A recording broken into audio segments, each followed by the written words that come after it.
alhamdulillah. The nun-to-be has 9 children, and my daughter now is... When they see a Muslim woman in hijab, they say, okay, Islam oppresses the woman, subjugates her.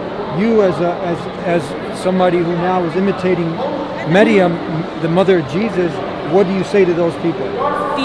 I feel so proud of wearing this hijab. And The Dean Show. This is the Dean Show. This is the Dean Show. This is the Dean Show.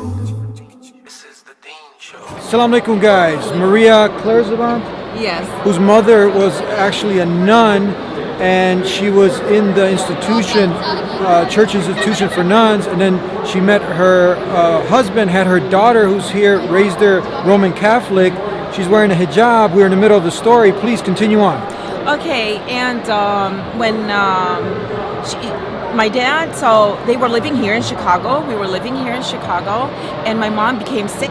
So she... So your mom raised you Roman Catholic? Roman Catholic. Because she was a nun? She was a nun, but then because she got out of the conventry without her wishes, so she tried to whatever she didn't get with me, with herself, she tried to push it on to me so that I would become a nun after her.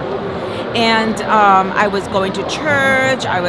She baptized me in Paraguay. I took my first communion and all that. And I was trying to be my best as a Roman Catholic.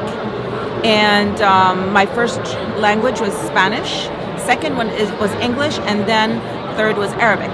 So she became ill, and nobody was here to help her. And my dad was in Palestine, so they sent me to Palestine as a 9-year-old child by myself on the airplane, and I went over there until she got cured a little bit here. Then she went back to Palestine. So, and then they tried to put me in a school. No school would accept me because I didn't know Arabic. And then they put me in one of the schools accepted me, and I had to go. I was supposed to go to 3rd grade. They put me in 1st grade, and then I kind of passed all the grades 1, 2, and 3.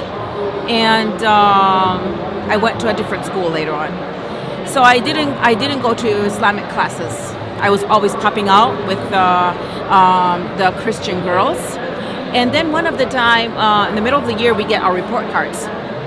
So what happened was the principal, the school principal, was always telling me the story. She would sit down outside the class and she would tell me, okay, so let me tell you about the story of Jesus. So she started telling me all the time, as a 9, 10-year-old, I was 10 at the time. So she was always telling me about the story of Jesus, peace be upon him, and Sidna Maryam and all that. And then I was like, she says, you don't have to be Muslim, but just think about it and stuff. So when as a young child, I went home, and then I sat alone in a room, in a balcony, and I started saying, now it's like kind of istikhara when I realize it. But as a young child, I was like, oh God, show me a sign. Show me a sign. Is the Christianity the true religion or what? Show me a sign. I just wanted to see. I was looking at the trees outside. Just saw me like a thunder or a bird coming or a mouse or something, I just wanted a sign to know if this is the right religion. I got no sign. So I said, okay, how about the Christianity or the Muslim? I did it twice. And I didn't get any signs. I said, when I went to school the next few days, I started saying, well, I can just try and go into the Islamic classes. So I started going to Islamic classes, and my heart was at ease. I loved it. And slowly, I didn't say I wanted to become Muslim or something, no. But my dad, okay, at that point, it's like, oh, this is nice. But my dad used to try to encourage me. He didn't try to force now my dad's side. He didn't try to enforce me. I lived in Jerusalem at that time. He didn't try to force Islam onto me, but he used to always kind of show off in front of the men and his friends and family. What does a Muslim say? I say, Ashhadu an la ilaha illallah, Ashhadu Muhammad Rasulullah, and then I would spit on the other side. It's like I didn't mean it. And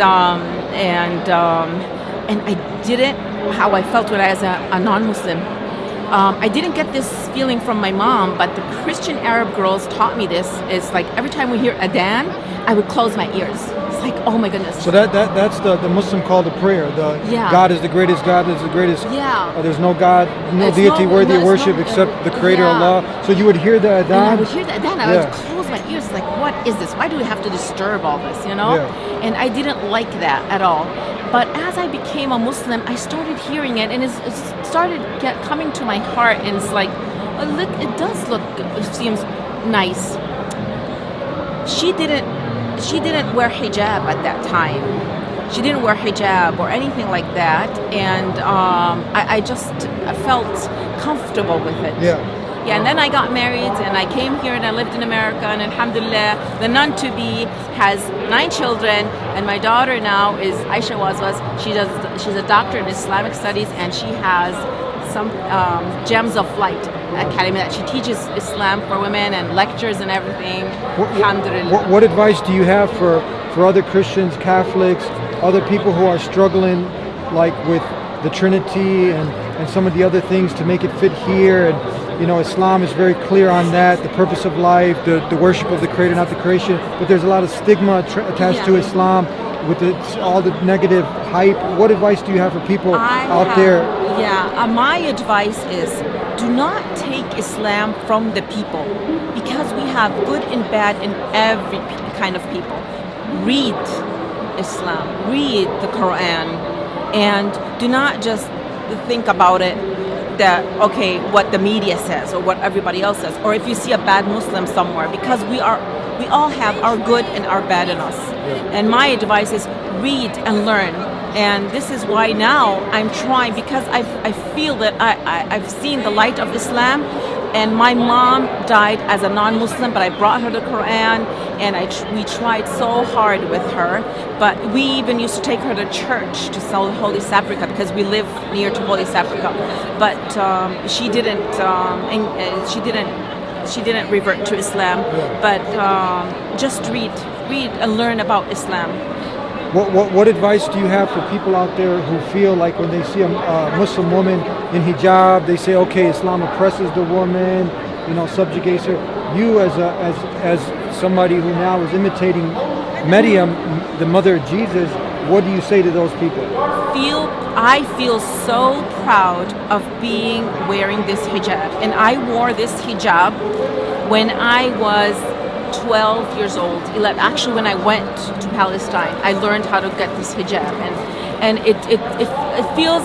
Let me tell you, the feeling. I feel, because I went to American schools, and I was very much.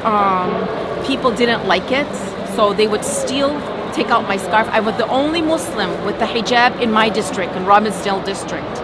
Was the only Muslim, but I was so much harassed with my hijab because I had it on. They would call me names of everything. They would call you think about it, you name it, they'll call me those names. This is how I feel. When I walk with my hijab, I walk with my head up high, and I'm confident that Allah is going to save me and protect me. Alhamdulillah. It's so nice.